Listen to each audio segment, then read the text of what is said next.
I know sadly to hear because well, I know. Baik, perkenalkan nama saya Syukur Puji Manjalubus. Saya mahasiswa dari Universitas Nias, Fakultas Ekonomi, Program Studi Manajemen dari kelas S2.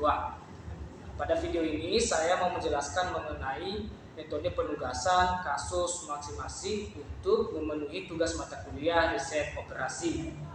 Nah, sebelum kita masuk pada contoh soal, maka saya mau menjelaskan sedikit metode penugasan ini, yang dimana metode penugasan ini merupakan salah satu cara yang digunakan oleh perusahaan untuk menempatkan karyawannya terhadap jenis pekerjaan yang tersedia, di mana dengan tujuan untuk meminimumkan biaya serta waktu atau untuk memaksimalkan keuntungan yang diperoleh perusahaan akibat dari penempatan karyawan terhadap suatu pekerjaan yang sesuai dengan kemampuan atau keahlian.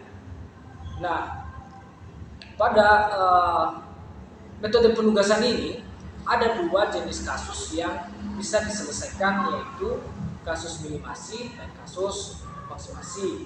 Nah, yang saya jelaskan di sini kasus maksimasi saja. Tapi saya mau jelaskan sedikit perbedaan atau perbandingan daripada kasus minimasi dan kasus maksimasi ini. Di mana kasus minimasi ini lebih ke meminimalkan daripada biaya serta waktu yang digunakan untuk memproduksi atau untuk mengerjakan suatu pekerjaan dalam suatu perusahaan. Nah, sementara pada kasus maksimasi ini dia lebih ke memaksimalkan daripada keuntungan yang diperoleh perusahaan. Nah, pada kasus maksimasi ini juga ada dua macam jenis persoalan yang bisa diselesaikan atau yang bisa muncul, yang dimana jumlah baris atau jumlah karyawan sama dengan jumlah kolom atau jumlah jenis pekerjaan. Dan yang kedua yaitu jenis jumlah baris atau jumlah karyawan tidak sama dengan jumlah kolom atau jumlah jenis pekerjaan. Nah, di sini saya lebih ke jenis yang pertama, yaitu jumlah baris sama dengan jumlah kolom. Nah, untuk lebih jelasnya langsung saja kita pada contoh soal. Baik, di sini teman-teman saya telah menyediakan contoh soal yang dimana jumlah baris sama dengan jumlah kolom, yang dimana yaitu karyawan A, karyawan B, karyawan C, karyawan D sama karyawan E. Sementara jenis pekerjaannya pekerjaan 1, pekerjaan 2, 3, 4, dan 5. Nah, sesuai pada langkah-langkahnya, maka sebelumnya kita merubah tabel kinerja menjadi suatu tabel opportunity loss. Nah, teman-teman di sini tabel yang telah saya jadikan soal adalah sudah kian tabel opportunity loss. Nah, sekarang langkah kita yang kita lakukan selanjutnya yaitu seluruh elemen dalam setiap baris dikurangi dengan nilai maksimum dalam baris yang sama ataupun nilai negatif yang sebenarnya tetap ditulis positif. Nah, teman-teman di sini kita tahu bahwa di setiap baris ini ada memiliki nilai maksimum masing-masing, yang dimana di baris A nilai maksimumnya yaitu 30. Kemudian di baris B nilai maksimumnya 30. Baris C nilai maksimumnya 24. Baris D 32, baris E 28, dan setelah kita menemukan nilai masing-masing maksimum di setiap baris, maka seluruh elemen dalam baris tersebut kita kurangi dengan nilai maksimum yang 30 tadi. Nah, misalnya 20 dikurang 30, maka hasilnya 10. Namun yang sebenarnya kalau misalnya kita kurangkan nilai 20 ini sama 30, hasilnya negatif, tetapi karena sesuai pada langkah-langkahnya nilai negatif tetap ditulis positif, makanya kita tulis positif 10. Kemudian 24 dikurang 30 hasilnya 6. Kemudian 20 dikurang 30 hasilnya 10. 16 dikurang 30 14. 30 dikurang 30 hasilnya 0. Dan selanjutnya di baris B, 28 dikurang 30 hasilnya 2. 20 dikurang 30 hasilnya 10. 18 dikurang 30 hasilnya 12. Dan selanjutnya 30 dikurang 30 hasilnya 0. Berarti 4. Kemudian 14. Sorry salah. 12. Berarti ini 6. Kemudian 8. 10. 8. 0. Baris D. Berarti ini 6. Habis itu 2. 16. 0. 10. Baris E 8. 2. 0. 6. Dan 0. Nah, setelah kita temukan semua nilai pada tabel ini, maka kita buat lagi tabel baru untuk mencari nilai minimum di setiap kolom. Nah, di sini kita telah mengetahui bahwa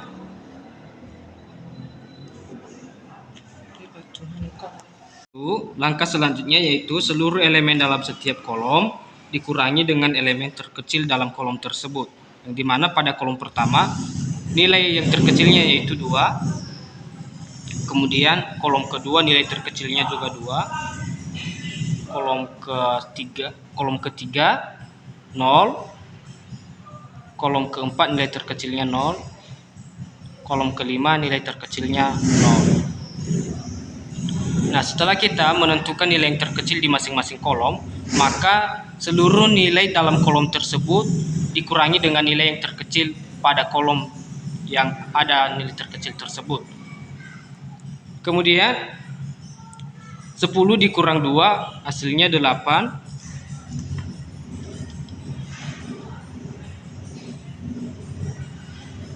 2 dikurang 2 hasilnya 0.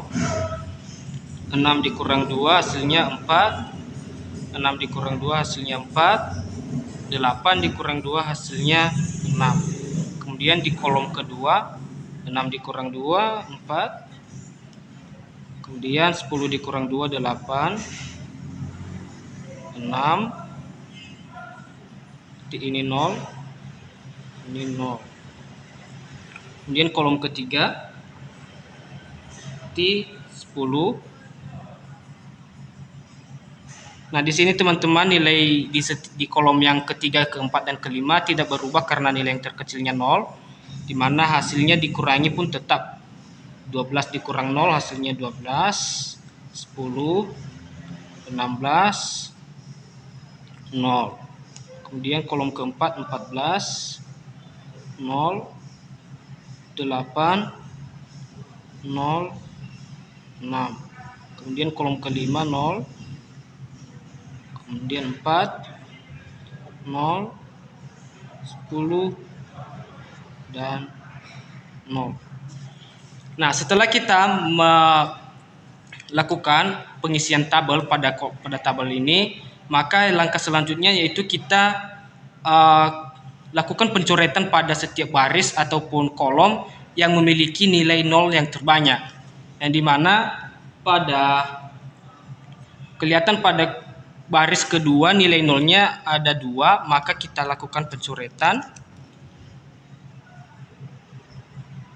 Kemudian kolom ketiga baris keempat yaitu karyawan D ada sebanyak 2, maka dicoret. Kemudian baris E ada sebanyak 3 dicoret. Kemudian masih ada lagi kolom yang nilai nolnya tidak tercoret, yang dimana pada kolom kelima maka kita coret.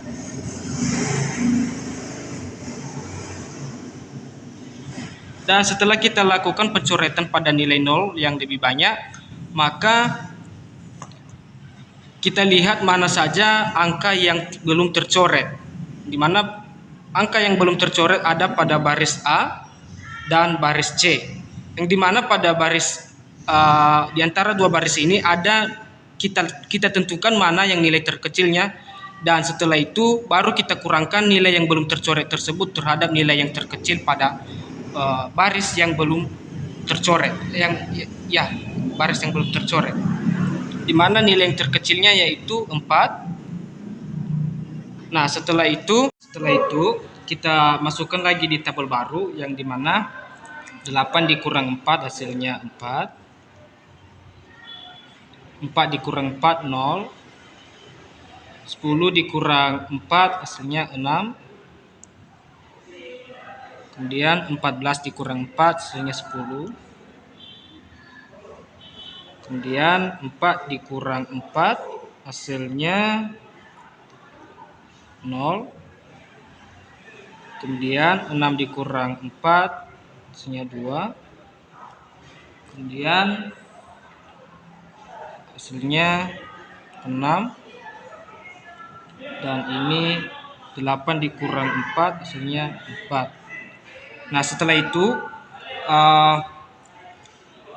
nilai baris yang tercoret tetapi tidak berpotongan itu ditulis secara menetap, dan untuk baris ataupun angka yang telah dicoret secara berpotongan maka ditambahkan dengan nilai yang terkecil pada baris yang belum tercoret tadi, yang dimana pada baris A ini di kolom kelima nolnya ditulis secara tetap.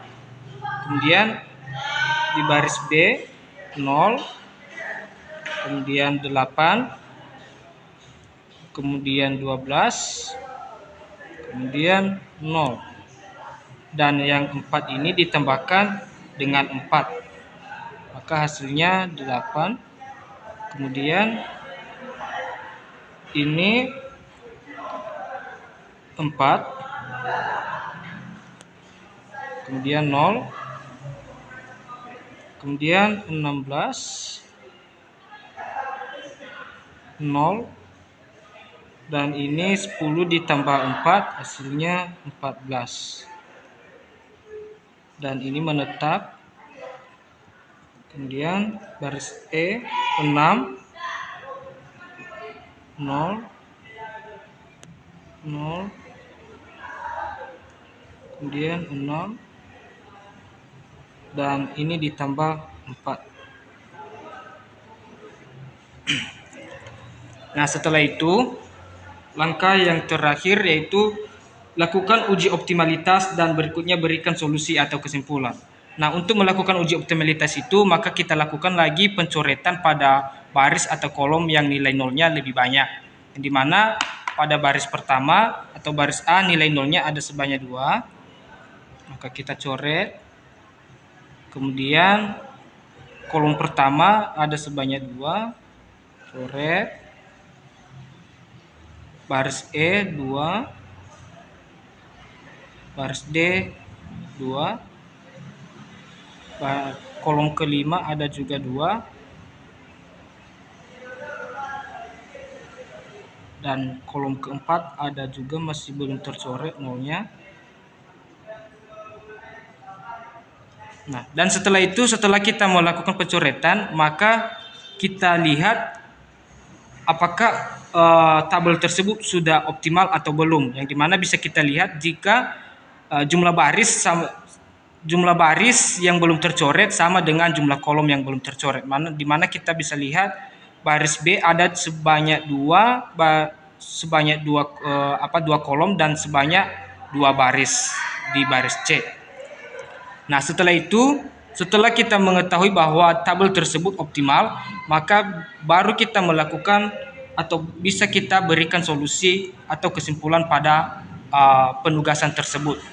Yang dimana untuk memberikan penugasan kita lihat di mana baris yang masing-masing nilai nolnya, yang dimana ada nilai nolnya pada kolom setiap karyawan.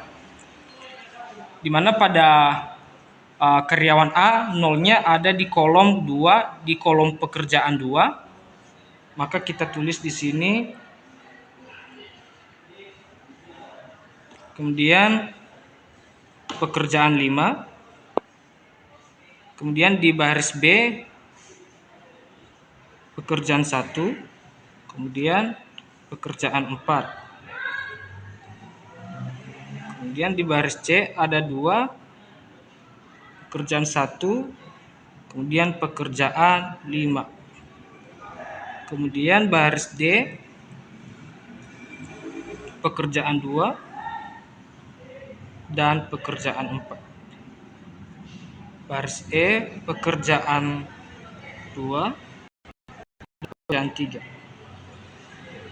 Nah, teman-teman, di sini kita tahu bahwa masing-masing karyawan ada sebanyak 2 jenis pekerjaan yang bisa mereka kerjakan.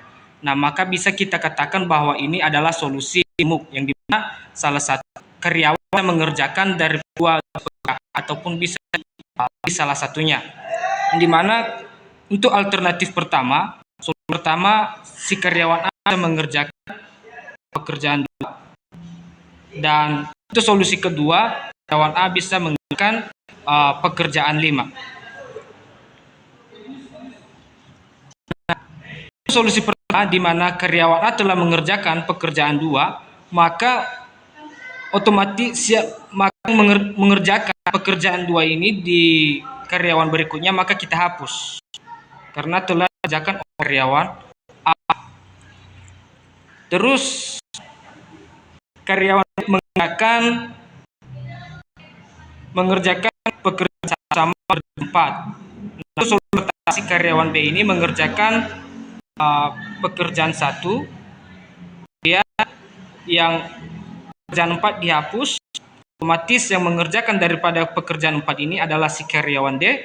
Kemudian pekerjaan pertama ini dihapus pada karyawan C karena telah dikerjakan karyawan B, dan otomatis yang dikerjakan karyawan C adalah pekerjaan 5. Dan yang D 4. Dan untuk karyawan E, karena cuma dia yang mengerjakan pekerjaan 3, maka pekerjaan yang dikerjakannya adalah 3. Nah, untuk solusi selanjutnya yaitu karyawan A mengerjakan pekerjaan 5, kemudian B mengerjakan pekerjaan 4, kemudian C mengerjakan pekerjaan pertama, D mengerjakan pekerjaan kedua, dan E mengerjakan pekerjaan 3, menetap karena cuma dia yang mengerjakan pekerjaan yang ketiga. Nah, setelah itu baru kita melihat atau memastikan berapa nilai maksimum yang diperoleh, nilai maksimum atau keuntungan yang diperoleh perusahaan. Bisa kita lihat bahwa di karyawan A mengerjakan pekerjaan 2, maka nilainya 24. Kemudian pekerjaan 1 nilainya 28.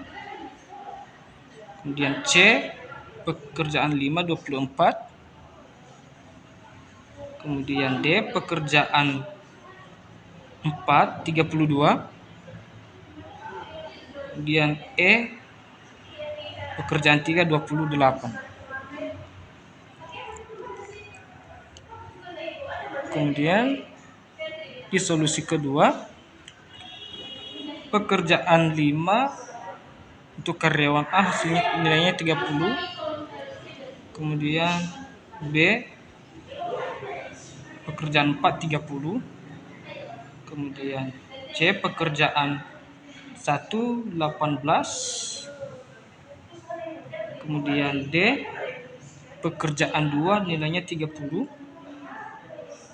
Kemudian E nilainya 28. Nah, setelah itu baru kita jumlahkan.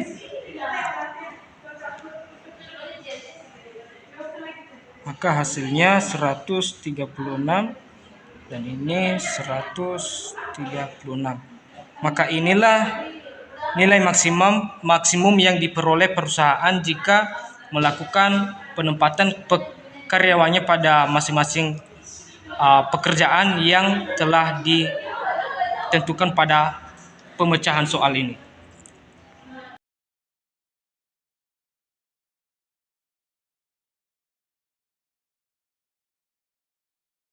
Saja yang bisa saya jelaskan mengenai materi metode penugasan. Jika ada yang salah, mohon maaf. Saya ucapkan terima kasih.